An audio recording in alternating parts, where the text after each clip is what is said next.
Wherever you go, whatever you do, throw a little at it. Omax, Vest and Briefs. பெருநகர சென்னையில் omni பேருந்துகளால் அல்லல் படும் வாகன ஓட்டிகளும் பயணிகளும் பொதுமக்களும் என்று தான் இன்றைக்கி நம்ம பிக் நியூஸ் பகுதியில் பார்க்க இருக்கிறோம்.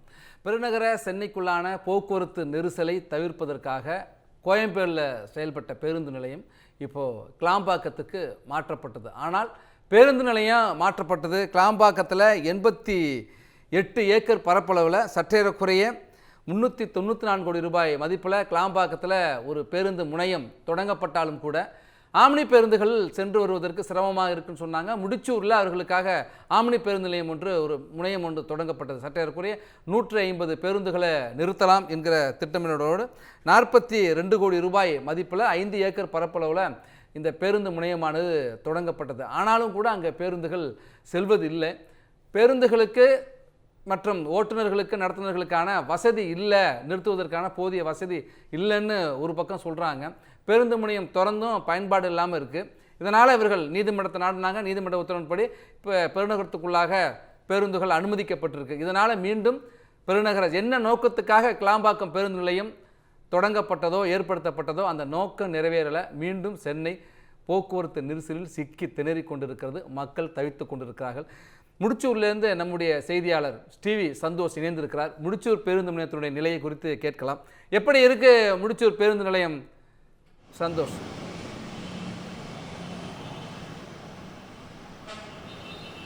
வணக்கம். போக்குவரத்து சேவையினுடைய ஒரு முக்கிய அங்கமாக இருப்பது தான் இந்த தனியார் ஆம்னி பேருந்து போக்குவரத்து கழகம்ன்றது. இந்த போக்குவரத்து இதை பார்த்தோம்னா ஆம்னி பேருந்துகள் தொடர்ச்சியாக சென்னை மாநகருக்குள்ளே வலம் வரும்போது அதிக அளவில் போக்குவரத்து நெரிசல் என்பதும் தொடர்ச்சியாக ஏற்பட்டிருந்தது. இதனை சரி செய்யக்கூடிய வகையில் தான் கிளாம்பாக்கம் பேருந்து நிலையம் என்பதும் அமைக்கப்பட்டிருந்தது. அங்கு ஏற்பட்ட ஒரு பிரச்சனை காரணமாக அவங்க தனியாக ஒரு இடம் கேட்டிருந்தாங்க. அதுக்காக தான் நம்ம முடிச்சூரில் பேருந்து நிலையம் கட்டித்தரோம் அப்படின்ற ஒரு தகவல் என்பதையும் தொடர்ச்சியாக வலியுறுத்தினது பேரையும் சென்னை பெருநகர வளர்ச்சி குழுமம் சார்பில் அவங்களுக்கு கட்டப்பட்டிருந்தது.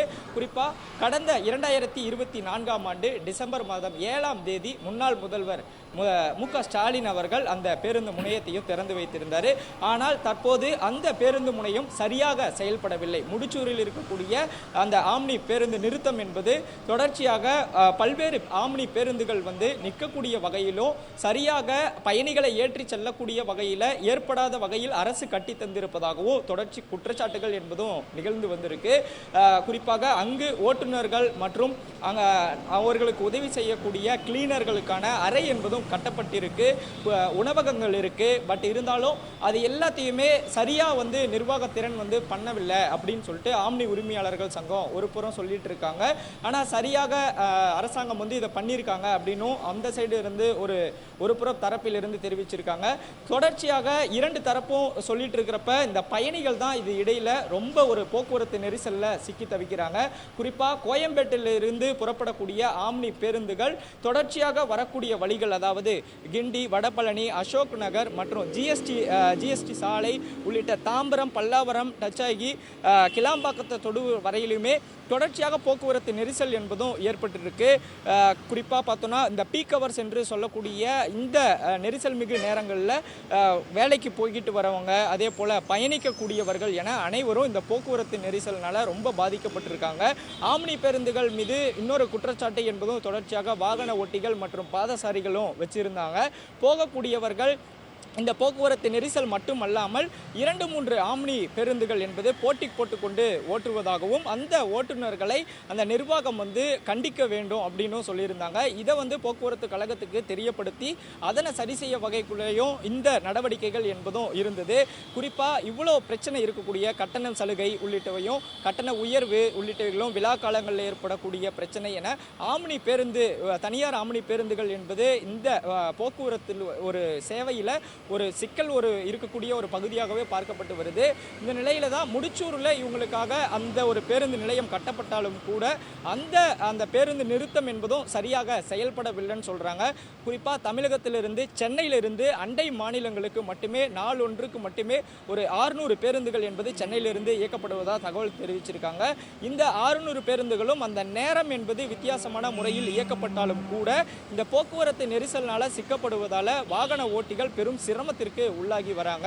சென்னை பெருநகர வளர்ச்சி குழுமம் இதற்கு முன்பாகவே அவர்களுக்கான சரியான அறிவுறுத்தல் என்பது கொடுக்கப்பட்டதா, அந்த முடிச்சூர் பேருந்து முனையத்திலிருந்து எல்லா பணிகளும் நிறைவடைந்த பின்பு தான் திறக்கப்பட்டதா அப்படின்றது ஒரு கேள்விக்குறியாக தான் இதற்கு முன்பாக இருந்த அரசும் அதை சரியாக நாங்கள் செஞ்சுட்டோம், அதுக்கப்புறமேட்டு அவங்களுக்கான தேவைகள் என்பது பூர்த்தி செஞ்சு தான் அந்த பேருந்து நிறுத்தம் என்பதும் திறக்கப்பட்டதாக தகவல்கள் தெரிவித்திருந்தாங்க. ஆனால் அதற்கு மாறாக இன்னும் பணிகள் முழுமையாக பயணிகளை ஏற்றி கொண்டும் இறக்க விடுறதுக்கான அந்த ஏற்பாடுகள் என்பதை செய்யவில்லை அப்படின்ட்டு ஆம்னி பேருந்து உரிமையாளர்கள் சங்கம் தரப்பில் இருந்து தெரிவிச்சிருக்காங்க. இப்போ இன்று காலை ஒரு ஆலோசனை கூட்டம் என்பதும் நடந்திருக்கு. இந்த ஆலோசனை கூட்டத்தில் ஆம்னி உரிமையாளர்கள் சங்கம் மற்றும் டிஆர்ஓ மற்றும் இந்த இன்ஸ்பெக்டர் உள்ளிட்ட உயர் அதிகாரிகள் எல்லாம் பேசியிருக்காங்க. அந்த பேசுகையிலும் கூட மீண்டும் எங்களுக்கு கிளாம்பாக்கத்திலே நாங்கள் பேருந்தை இயக்கிறதுக்கான ஒரு வாய்ப்பை ஏற்படுத்தி கொடுக்கணும், 100 பேருந்துகள் 150 பேருந்துகள் முதல் எங்களுக்கு இயக்கிறதுக்கான அந்த வாய்ப்பை ஏற்படுத்தி கொடுக்கணும், அதற்கான தனி இடங்களை இந்த அரசாங்கம் செஞ்சு கொடுக்கணும் அப்படின்ற ஒரு கோரிக்கையும் முன் வச்சிருக்காங்க. இருந்தாலும் இந்த முடிச்சூரில் கட்டப்பட்ட பேருந்து முனைய நிறுத்தத்தை என்ன பண்ண போறாங்க அப்படின்ற ஒரு கேள்வி எழக்கூடிய நிலையில தான் அடுத்த கட்டமாக இந்த அதாவது தமிழக தாவேக அரசு முன்னெடுத்து போக்குவரத்து துறை அமைச்சர் நேரடியாக தலையிட்டு இந்த தனியார் ஆம்னி பேருந்து உரிமையாளர்கள் சங்கத்தினுடைய இந்த கோரிக்கைகள் எல்லாம் பரிசீலனை செய்து இதற்கான தீர்வை எட்டணும் அப்படின்றது ஒரு மிகப்பெரிய ஒரு கோரிக்கையாக தான் பார்க்கப்பட்டு வருது. காலை நேரங்கள் மட்டுமல்லாமல் மாலை நேரங்களில் இந்த புறப்படக்கூடிய பேருந்தும், சென்னையிலிருந்து புறப்படக்கூடிய பேருந்துகளும், அதே போல காலையில் இறக்கி விடுவதற்காக பயணிகளை இறக்குவதற்காக இருக்கக்கூடிய பேருந்துகளும் தொடர்ச்சியாக பல்வேறு சிக்கல்களை சந்தித்து இருப்பதாகவும் தெரிவித்திருக்கின்றனர். அதே போல தனியார் ஆம்னி உரிமையாளர் சங்கத்திடம் கேட்கும்போது மற்ற மாநிலங்களில் இருக்கக்கூடிய, அதாவது கேரளா, கர்நாடகா இது போன்ற மாநிலங்களில் எப்படி நமக்கு அரசு பேருந்துகள் நிறுத்துவதற்கு ஒவ்வொரு நிறுத்தம் இருக்கோ அதே போல தனியார் ஆம்னி பேருந்துகளுக்கும் அந்த நிறுத்தம் இருக்கு. அது தமிழகத்தில் செய்யாததுனால தான் எங்களுக்கு அந்த போக்குவரத்து நெரிசல் என்பதும் இருக்கு. எங்களால் ஒரு இடத்திலிருந்து மற்றொரு இடத்திற்கு இயக்கக்கூடிய வகையில் இருந்தாலும் இந்த போக்குவரத்து நெரிசல் என்பதும் அதிகளவு இருக்கு. இதை தமிழக அரசு முறைப்படுத்தி சரியான ஒரு நடவடிக்கை எடுத்தால் மட்டுமே இதற்கான தீர்வாக இருக்கும் அப்படின்ட்டு ஆம்னி பேருந்து உரிமையாளர்கள் சங்கம் தரப்பில் தெரிவித்திருக்கிறதும் குறிப்பிடத்தக்கது. முடிச்சூர் ஆம்னி பேருந்து நிலையத்தினுடைய தற்போதைய நிலை ஒரு ஒருங்கிணைந்து ஒரு முறைப்படுத்த வேண்டும், திட்டமிடல் இல்லை அப்படிங்கிறது தான் நீங்கள் சொல்கிறதுலேருந்து பார்க்க முடிகிறது. களத்திலிருந்து உங்களுடைய விரிவான தகவல்களுக்கு நன்றி சந்தோஷ். பேருந்துகள் இயக்குவதற்காக போக்குவரத்து நெரிசலை குறைப்பதற்காகத்தான் கிளாம்பாக்கம் பேருந்து நிலையம் கொண்டு வரப்பட்டது. ஆனால் அந்த நோக்கம் நிறைவேறலைங்கிறப்ப எங்கே பிரச்சனை அப்படின்னு. ஏன்னா அந்த கிளாம்பாக்கம் பேருந்து நிலையம் போகிறதுக்கு மற்ற பகுதியிலேருந்து போகிறதுக்கு ஒரு தென் மாவட்டங்கள் பெரும்பகுதியாக இணைக்கிறது. தென் மாவட்டங்களுக்கு இப்போ சென்னையில் இருக்கிற மையப்பகுதியிலேருந்து ஒருத்தர் கிளாம்பாக்கம் போகணும்னா ஆட்டோவிலையோ இல்லை கார்லேயோ போகணும்னா 200 300 மேலே செலவாகுது. ஆனால் அதுவே அவங்க ஊருக்கு போகிறதுக்கே 600 700 தாங்கிறப்ப பாதி செலவுக்கு மேலே இங்கேருந்து கிளாம்பாக்கம் போகிறதுக்கே செலவாகுது. உரிய போக்குவரத்து பேருந்து வசதிகள் இல்லை, அதை இன்னும் ஒழுங்குபடுத்தணும், முறைப்படுத்தணும் அப்படிங்கிறதையும் பார்க்க முடிகிறது. அந்த நேரத்தில் ஆம்னி பேருந்துகள் சென்னை பெருநகரத்திற்குள்ளாக கிடைப்பது என்பது பலருக்கு மிகப்பெரிய வாய்ப்பாக தான் கருதப்படுகிறது. இதில் ஒழுங்குபடுத்தாமல் இன்னமும் அந்த போக்குவரத்து நெரிசலும் தினங்களும் தொடர்றதை நம்ம பார்க்கக்கூடிய சூழலில் அனைத்து ஆம்னி பேருந்துகளுடைய உரிமையாளர்கள் சங்கத்தினுடைய கோரிக்கையும் சிலவற்றை முன்வைத்திருக்காங்க. உரிய கட்டமைப்பு வசதிகள், அடிப்படை வசதிகள் இருந்தால் நாங்கள் முடிச்சூர்லேருந்தே எங்கள் பேருந்துகளை இயக்க தயாராக இருக்கோம் அப்படின்னு சொல்கிறாங்க. அப்படியே அனைத்து ஆம்னி பேருந்துகள் உரிமையாளர் சங்கத்தினுடைய தலைவர் அன்பழகனோடு நம்முடைய செய்தியாளர் நாகராஜன் நடத்திய கலந்துரையாடலை இப்போ பார்க்கலாம். ஆம்னி பேருந்துகளுக்காக முடிச்சூரில் முனையம் கட்டப்பட்டிருக்கிறது. அந்த முனையமில் பயணிகளை இறக்கி ஏற்றுறதுல என்ன சிரமம் நிலவுது, அதற்கான அடிப்படை வசதி அங்கே இருக்கா, இல்லை அது வெறும் பார்க்கிங்கான இடமா மட்டும்தான் செயல்படுதா? இப்போ முடிச்சூர் பேருந்து நிலையத்தை பொறுத்தவரை சார், இப்போ 2025 கட்டி அதில் ஒரு 110 ஆம்னி பேருந்துகள் இருக்கிறது பார்க்கிங் பிளேஸாக தான் அரசு பண்ணியிருக்காங்க. இப்போ நாங்கள் அரசு லாஸ்ட்டு இதெல்லாம் கேட்கும்போது நாங்கள் ஓப்பன் பண்ணி விடுங்க, நாங்கள் பயன்படுத்த தயாராக இருக்கணும்னு சொன்னோம்.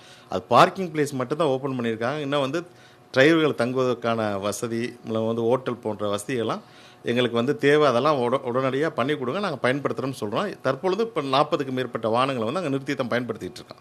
மேற்பட்ட வசதியெல்லாம் பண்ணாங்கன்னா டிரைவர் தங்கும் வசதி, ஹோட்டலு ப்ளஸ் மேற்பட்ட வசதியில் எங்களுக்கு ஏற்படுத்தி கொடுக்கும்போது நாங்கள் முழுமையாக பயன்படுத்த தயாராக இருக்கோம். மத்திய அரசும் சரி, மாநில அரசும் சரி, இப்போ உலக நீங்கள் பொருளாதாரத்தில் என்ன சொல்கிறாங்க, பொது போக்குவரத்தை பயன்படுத்திட்டு தனிநபர் வாகனத்தை குறைக்கணும்னு சொன்னாங்க. லாஸ்ட் நீங்கள் ஒரு 1 மந்த் பிஃபோர் கூட மாண்புமிகு இந்திய பிரதமர் பாரத பிரதமர் என்ன சொன்னாங்க, பொது போக்குவரத்தை பயன்படுத்த தனிநபர் வாகன பயன்பாட்டை வந்து குறைங்க, இதனால நம்ம பொருளாதார சிக்கல் குறையும். ஏன்னா இப்போ நமக்கு ஆயில் கூட எல்லாம் நிறைய இம்போர்ட் பண்ணுறோம், பொருளாதார சிக்கலே குறையுங்கிறாங்க. இன்னொன்று வந்து சுற்றுச்சூழல் மாசு குறையணும். இப்போ மெயினாக சுற்றுச்சூழல் பஸ் ஸ்டாண்டு இங்கேருந்து சிட் பண்ணதுக்கான காரணம் கோயம்பேடுலேருந்து நம்ம கிளாம்பாக்கம் சுற்றுப்பயணம் 2 காரணம். ஒன்று வந்து போக்குவரத்து நெரிசலை குறைக்கணும், இன்னொரு சுற்றுச்சூழல் மாசை குறைக்கணும். ஆனால் இப்போ குறைஞ்சிருக்கா? இல்லை.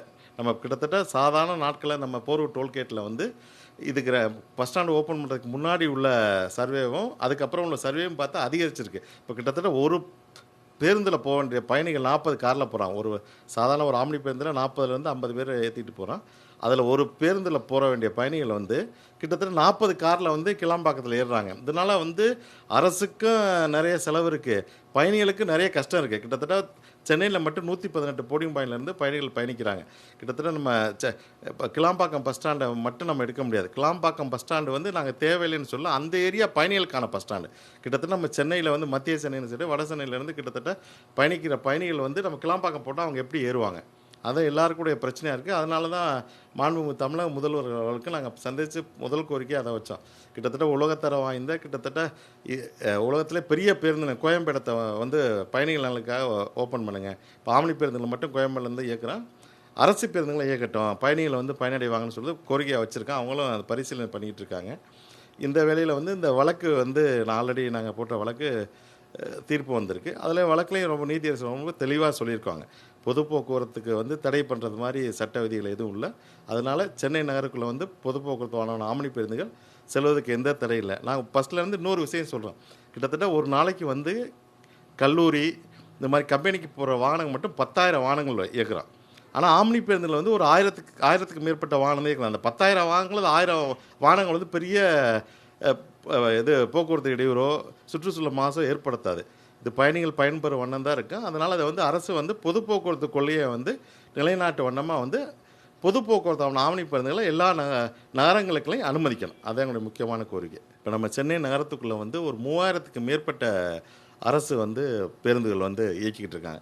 இது வந்து நம்ம ஒரு இடத்துலையுமே பார்க்குறோம், அந்த பேருந்து நிறுத்துறதுனால அந்த பின்னாடி ஃபுல்லாக டிராஃபிக் ஆகிடுது. அதுக்கு நம்ம தேவையான இன்ஃப்ராஸ்ட்ரக்சர் தான் பண்ணோம். நீங்கள் எக்ஸாம்பிள் எடுத்துக்கிட்டிங்கன்னா நம்ம கிண்டியில் பார்த்தீங்கன்னா ஆலந்தூர் கோர்ட்டுக்கிட்ட ஆம்னி பஸ் நிறுத்துறதுக்கான ஒரு தனியான ஒரு பேயை ஒதுக்கி கிட்டத்தட்ட அங்கே ஒரு நாளைக்கு 2000-3000 பயணிகள் பயனடைகிறாங்க. அங்கே அந்த வசதி பண்ணலைன்னா அந்த பயணிகளை வந்து மெட்ரோ ரயிலோ பஸ்ஸோ பிடிச்சி கோயம்பேடு வரணும்.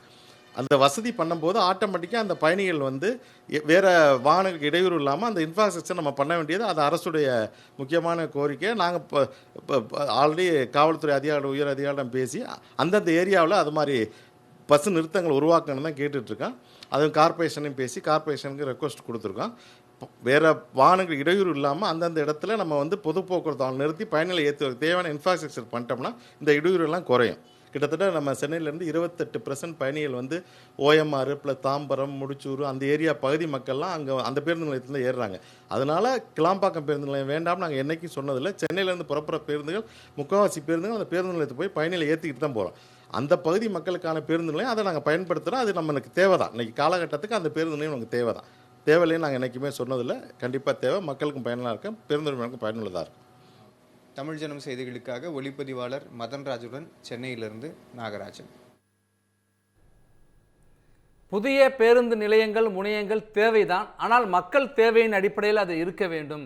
அது எந்த நோக்கத்திற்காக ஏற்படுத்தப்படுகிறதோ அந்த பலனை கொடுக்குதா, பயனை கொடுத்துருக்கா என்பதுதான் இன்றைக்கு எழுந்திருக்கிற கேள்வியாக இருக்கிறது. ஆம்னி பேருந்துகள் இயக்கமாக இருக்கட்டும், கிளாம்பாக்கத்திலிருந்து பேருந்துகள் இயக்கம், அங்கிருந்து செல்வதற்கான தூரம், செலவு, ஒருத்தர் தென் மாவட்டத்துக்கு ஒருத்தருக்கு குறைந்தபட்சம் 600 ரூபாயிலேருந்து 1000 ரூபாய்க்கு பயண கட்டணத்தில் தான் அவர் சொந்த ஊருக்கே போகிறாருனாலும் அந்த கிளாம்பாக்கம் பேருந்து நிலையத்துக்கு மத்திய சென்னையிலேருந்தோ வட சென்னையிலேருந்தோ ஒருத்தர் போகணும் அப்படின்னாக்கா 300, 400, 500 ரூபாய் வரைக்கும் செலவு பண்ண வேண்டியது. பயணத்தூரத்துக்கு செல்ல வேண்டிய கட்டணத்தை விட பாதி மடங்கு பேருந்து நிலையத்திற்கு செல்வதற்கே செலவிட வேண்டிய ஒரு நிலைமை இருக்கிறது. போக்குவரத்து நெரிசல், நேரத்திற்கும் செல்ல முடியலைங்கிற அவதிகளெல்லாம் பார்க்க முடிகிறது. நம்மோடு அண்ணா தொழிற்சங்க பேரனுடைய முன்னாள் செயலாளர், தற்பொழுது தாவேக்காவில் இருக்கிற தாவேக்காவுடைய நிர்வாகி கமலக்கண்ணன் இணைந்திருக்கிறார். சார், இந்த போக்குவரத்து நெரிசலை பொறுத்த வரைக்கும் நீங்கள் தொடர்ந்து நிறைய விஷயங்களை பதிவு பண்ணியிருக்கீங்க. கிளாம்பாக்கமாக இருக்கட்டும், இப்போ வந்திருக்கிற திறக்கப்பட்டு பயனில்லாமல் இருக்கிற முடிச்சூராக இருக்கட்டும், பணி நிறைந்து பயன்பாட்டுக்கு வர இருக்கிற குத்தம்பாக்கமாக இருக்கட்டும், இவ்வளவு திட்டங்கள் இவ்வளவு செலவுகள், இவ்வளவு ஏக்கர் நிலம் பணிகள்லாம் நடக்குது, ஆனால் நெரிசல் குறையல, மக்கள் சிரமம் குறையலையே, ஏன் சார்? வணக்கம். தமிழ் ஜனனம் டிவிக்கும் உங்களுடைய ஆங்கருக்கும் வணக்கம். அதாவது சார், நீங்க கேட்ட கேள்வி அருமையான கேள்வி. இன்னைக்கு வந்து இந்த முதல் கிளாம்பாக்கம் உருவாக்கும் போது நான் செங்கல்பட்டு தொகுதியில நின்று வெற்றி வாய்ப்பு இருந்தப்போ, அப்போ வந்து அமைச்சர் வந்து அண்ணன் ஓபிஎஸ் அவர்களுடைய இதுல வந்து நாங்க அடிக்கல் நாட்டும் போது புரட்சித் தலைவர் அம்மா அவர்கள் கொண்டு வந்த திட்டம் தான் அது, அந்த கிளாம்பாக்கம் பேருந்து நிலையம். ஆனா அப்போ வந்து என்ன சொன்னாங்கன்னா, இந்த கோயம்பேடு பேருந்து நிலையமும் செயல்படும். அங்க கிளாம்பாக்கம் வந்து தென் மாநிலத்துக்கு வந்து போறவங்களுக்கு இங்க இருந்து நேரடியா திருச்சிக்கு பஸ் இதுல இருந்து போச்சுன்னா, கோயம்பேடுல இருந்து போச்சுன்னா, கிளாம்பாக்கத்துல இருந்து போறவங்க திருநெல்வேலி போறவங்க அந்த மாதிரி 2 பிரிவா தான் அனுப்புறதா இருந்தது. அந்த மாதிரி தான் மாண்புமிகு அம்மா அவர்கள் அதை கொண்டு வந்து அதை உருவாக்குனாங்க. ஆனா ஆட்சிக்கு வந்த திமுக இன்னைக்கு வந்து இந்த கோயம்பேடிய முழுமையா க்ளோஸ் பண்ணிட்டு, இங்க பக்கத்துல இருந்த ஆம்னி பஸ்ஸுக்கு இருந்த அந்த பக்கம் அதை ஒட்டி அந்த ரோடு கிராஸ் பண்ணா அந்த பக்கம் ஆம்னி பஸ்ஸுக்கு டெப்போ அந்த பேருந்து நிறுத்தம் இருந்தது. அதையெல்லாம் மாற்றி இன்னைக்கு சம்பந்தமே இல்லாத முடிச்சூர்ல எடுத்து போட்டு அந்த தொழிலையே நாசம் பண்ணக்கூடிய அளவுக்கு பண்ண ஒரு அரசு எதுன்னா அது திமுகவுடைய அரசு. ரொம்ப அதாவது மெத்தன போக்கு, மக்களுடைய அதாவது என்னன்னா அவங்களுடைய சிரமத்தையே கவலைப்படாத அரசு எதுன்னா திமுக தான். காரணம் என்னன்னா, இன்னைக்கு சென்னை மாநகராட்சியில இருந்து நீங்க வந்து கிளாம்பாக்கம் போகணும்னா இந்த மாநகராட்சி விட்டு அடுத்தது தாம்பரம் மாநகராட்சி தாண்டி அதுக்கப்புறம் செங்கல்பட்டு மாவட்டத்தில் இருக்கக்கூடிய கிளாம்பாக்கத்துக்கு போகணும். இப்படியா சார் இருப்பாங்க? ஒரு பெரிய மாநகர் இது. இங்க இருந்து பேருந்துகள் போறதுக்கான எந்த ஏற்பாடும் செய்யாம அந்த 5 ஆண்டுகள் அதை வந்து அந்த போக்குவரத்து துறையை குட்டிச்சவர் ஆக்கிட்டாங்க. மாண்புமிகு எங்களுடைய இப்போ வந்திருக்கக்கூடிய மாண்புமிகு போக்குவரத்து துறை அமைச்சருடைய கவனத்துக்கு இதெல்லாம் சென்ற உடனே இதெல்லாம் ஸ்ட்ரீம்லைன் பண்ணணும்னு சொல்லி நிறைய இப்போ மீட்டிங் எல்லாம் நடந்துகிட்டு இருக்குது. மிக விரைவில் இத்தனை பிரச்சனைக்கும் ஒரு தீர்வு இந்த நம்மளுடைய தமிழக வெற்றி கழகத்தினுடைய முதலமைச்சர் அவர்கள் அறிவிப்பார்கள் என்ற உத்தரவாதத்தை இங்க கொடுக்குறோம் சார். சொல்லுங்க சார்.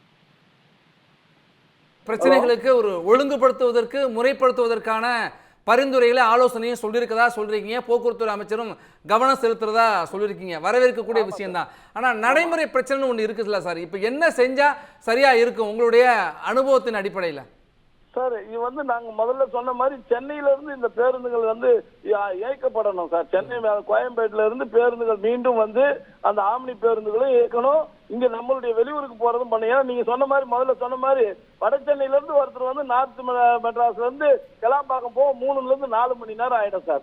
அவர் என்ன கணக்கு போறாரு? 5 மணிக்கு கிளம்புறோம், 8 மணிக்கு நம்ம அங்க பஸ் எடுத்துக்கலாம். திருநெல்வேலிக்கு 3 மணி நேரம் இருக்குது, நம்ம 2 மணி நேரத்துல போலான்னு போனா அவர் 5 மணி நேரம் ஆகி போகுது டிராபிக்ல. இதனால வந்து கோயம்பேடுல இருந்து தான் அத்தனையும் பண்ணுது. ஏதோ ஒரு காரணத்துக்காக கோயம்பேடு சுத்தமா வந்து இந்த திமுக அரசு அதை க்ளோஸ் பண்ணது வந்து ஏத்துக்க முடியாது. நாங்கெல்லாம் பல போராட்டம் எத்தனையோ அறிவிப்புலாம் சொன்னோம், எதையும் காதுல வாங்கல.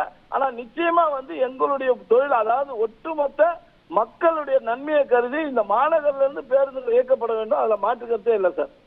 நன்றி சார். இணைப்பில் வந்து உங்கள் கருத்துக்களை பகிர்ந்து கொண்டமைக்கு. பேருந்து நிலையம் ஒன்று உருவாக்கப்படுகிறது. 2019 கிளாம்பாக்கம் பேருந்து நிலையத்துக்கு அடிக்கல் நாட்டுறாங்க. 2023 டிசம்பரில் அது பயன்பாட்டுக்கு வருகிறது.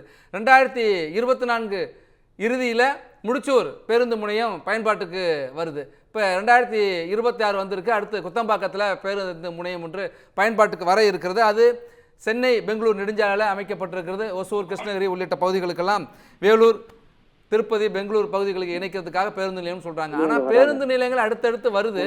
ஆனால் சிரமம் குறையவே இல்லை, போக்குவரத்து நெரிசல் குறையவே இல்லை, மக்களுடைய அவதி குறையவே இல்லை. ஒன்றுக்கும் பேருந்தோட பயண நேரமே 6 மணி நேரம். ஆனால் அந்த பேருந்து நிலையத்துக்கு போகிறதுக்கே 3 மணி நேரம் அப்படிங்கிறது நிலைமையெல்லாம் ரொம்ப புரணாக இருக்குது. நம்மோடு பத்திரிகையாளர் டிவி சோமு இணைந்திருக்கிறார். நடைமுறை பிரச்சனை என்ன சார்? என்ன செய்யணும்? இப்போ இனிமேதாவது அரசு விழித்து ஆக்கப்பூர்வமாக நடவடிக்கை எடுக்கணும்னா உங்களுடைய யோசனையாக என்ன சொல்கிறீங்க? பொதுவாக பார்த்தீங்கன்னாலே சென்னை வளர்ச்சி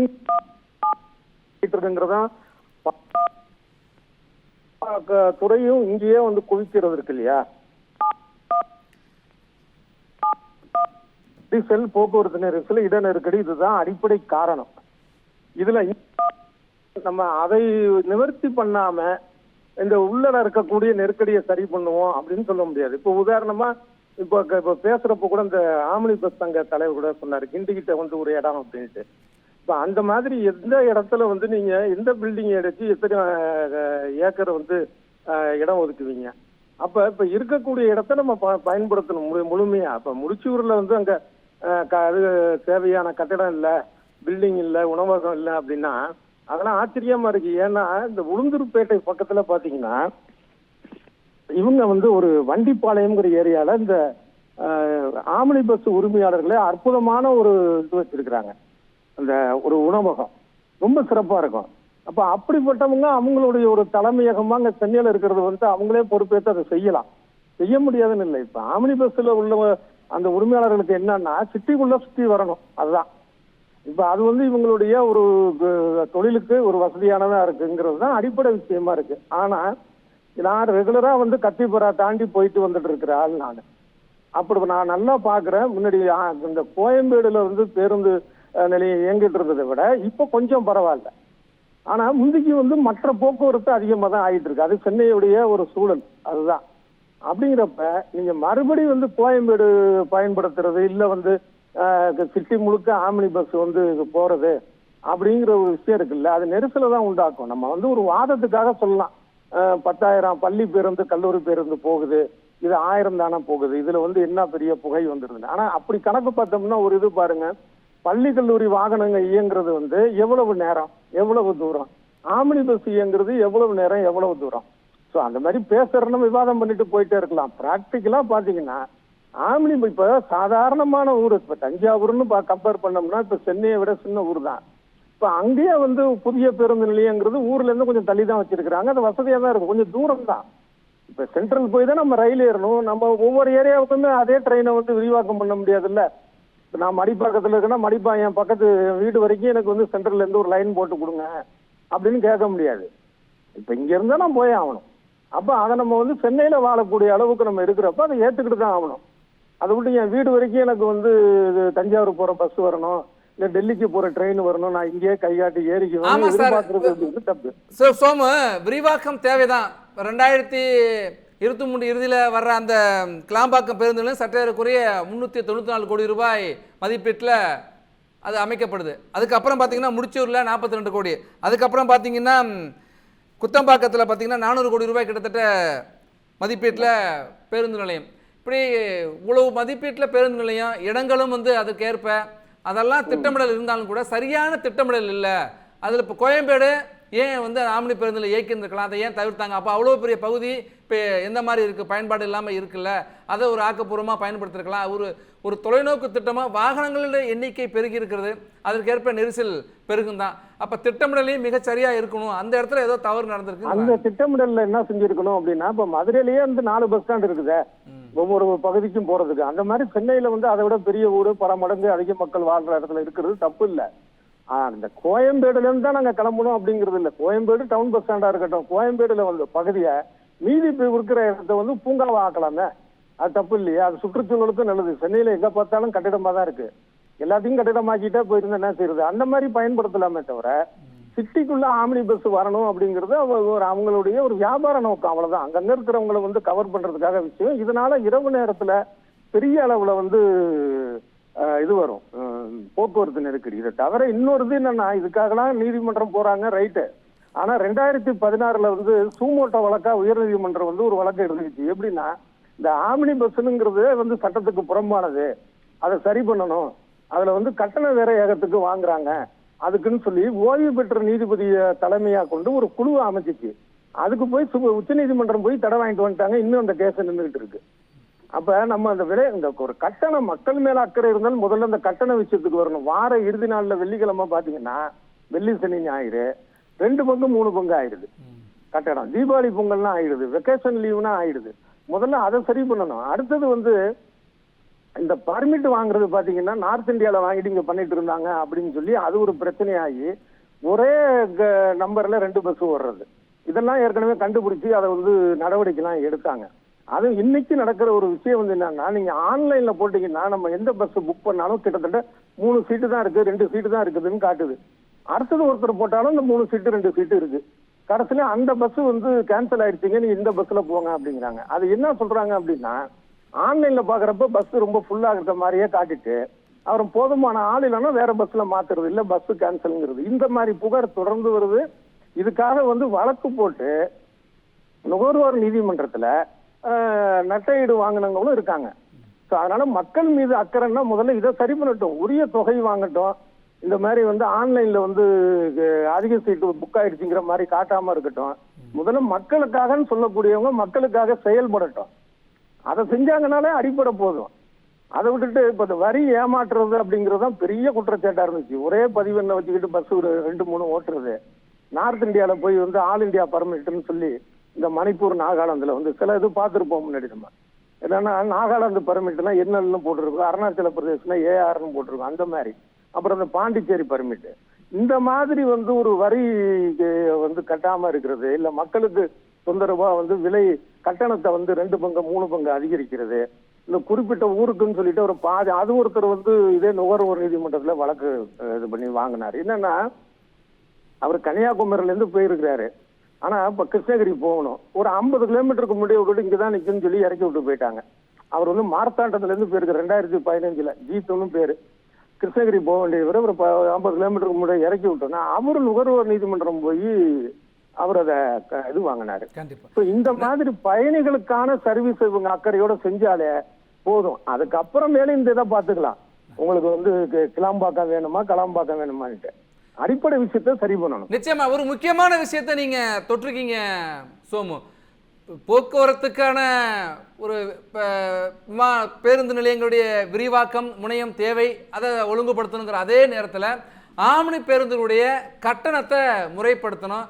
ஏன்னா வார இறுதி நாட்களில் கட்டணம் இப்போ 600 700 அது வந்து 2000 2500 3000 வரைக்கும் கட்டணங்கள் உயர்த்தப்படுது. இதை முறைப்படுத்தணும், ஒழுங்குபடுத்தணும், கண்காணிக்கணும். ஒரு குறைந்தபட்சம் இவ்வளவுதான், அதுக்கு மேலே உயர்த்தவே கூடாது அப்படிங்கிற ஒரு இடத்துக்கு கொண்டு வரணும் அப்படிங்கிறத நீங்கள் சொல்லியிருக்கீங்க. நிறைய பேர் இந்த குற்றச்சாட்டை சொல்லியிருக்காங்க.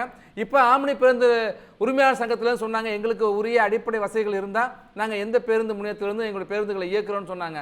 அப்படி முறையான அடிப்படை வசதிகள் வேண்டும், தங்குமிட வசதிகள் வேண்டும், பேருந்து முனையத்துக்கான வசதிகள் வேண்டும்னு சொல்கிறவங்க முறையான கட்டணத்தையும் வசூலிக்க வேண்டும், முறையான கட்டணத்தை பெறுவோம் என்கிற உத்தரவாதத்தையும் தனியார் ஆம்னி பேருந்துகளுடைய சங்கத்தினரோ ஆம்னி பேருந்துடைய உரிமையாளர்களோ கொடுப்பாங்களா என்கிற கேள்வியும் முன் வச்சிருக்கோம். தமிழ்நாடு அரசு கிளாம்பாக்கம் பேருந்து நிலையமாக இருக்கட்டும், முடிச்சூராக இருக்கட்டும், இப்போ வரப்போகிற குத்தம்பாக்கம் இருக்கட்டும், இந்த பேருந்து முனையங்கள் ஏற்கனவே மாதாவரத்தில் ஒன்று கொண்டு வந்தாங்க. இந்த பேருந்து முனையங்கள் எல்லாம் மக்களுடைய பயன்பாட்டுக்கு தான். ஆனால் மக்களுடைய சிரமத்தை இன்னும் அதிகரிக்காமல் நடைமுறை சிக்கல்களை எல்லாம் கடைந்து ஒழுங்குபடுத்தி முறைப்படுத்த வேண்டும் என்பதுதான் பயணிகளுடைய எதிர்பார்ப்பாகவும் வேண்டுகோளாகவும் இருக்குது. அதையே அரசினுடைய கவனத்திற்கு முன்வைத்து இன்றைய பிக் நியூஸ் பகுதியை நிறைவு செய்கிறோம். வேறு ஒரு பேசுபொருளோடு சந்திப்போம்.